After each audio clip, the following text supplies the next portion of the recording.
just wanted to record a video for you right at the beginning because I've just got a couple of tips that I thought might help you on your way. So I've done the moss stitch section, which starts off the shawl, and I've just started then into the garter stitch pattern.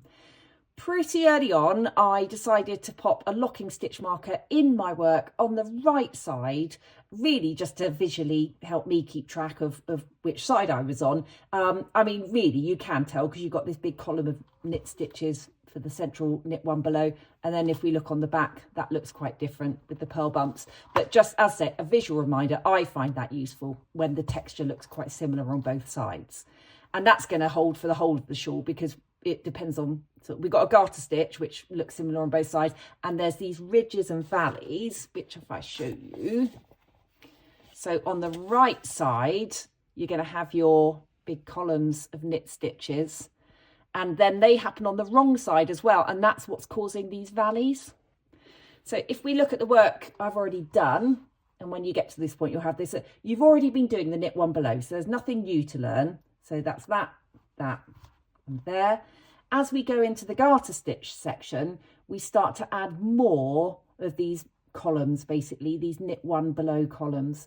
So if you look very carefully, hopefully you can see I've got one starting up there, and then 10 stitches later I've got one there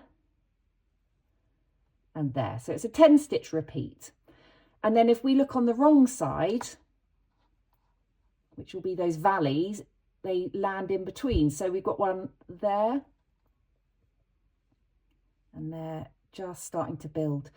So coming out of the moss stitch, at first I found them a little bit hard to sort of visually clock. I could count, it's fine, but you do need to keep stacking up those knit one belows. So you might even want to, just as you do one, pop a locking stitch marker into the work rather than on your needle, because then you won't know whether you're looking at the right or the wrong side when you get to it. But yeah, it might just help it. And if I'd put it there, I'd have that little visual reminder whenever I got to that stitch on the right side, that's where I need to do my knit one below. And if I'd popped it in there, when I got to that stitch, do it on the wrong side.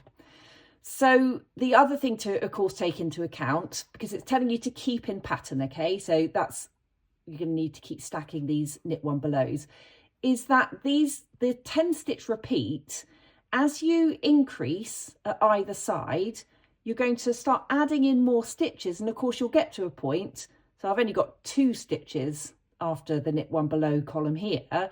So eventually, after increasing enough times, I'll have 9 stitches.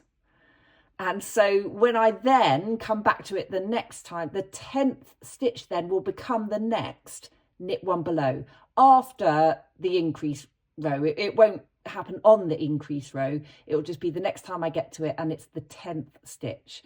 So when I get to a point where I can 1, 2, 3, 4, 5, 6, 7, 8, 9, 10, and then donk, it will be the next one, if you see what I mean, but the equivalent going over that way. So if that doesn't make sense, because I've explained that in a way that makes sense to my brain, but it might not make sense to your brain, please do just let me know, and I'll do another video or just talk you through it. Just let me know. But yeah, so it's not difficult, but you will have to just keep count at either end of your increases and incorporating that stitch pattern. And as I said, once you've done enough of rows of it, then you can see quite clearly that column, and then you'll be able to see where the next one's going to be to stack them up.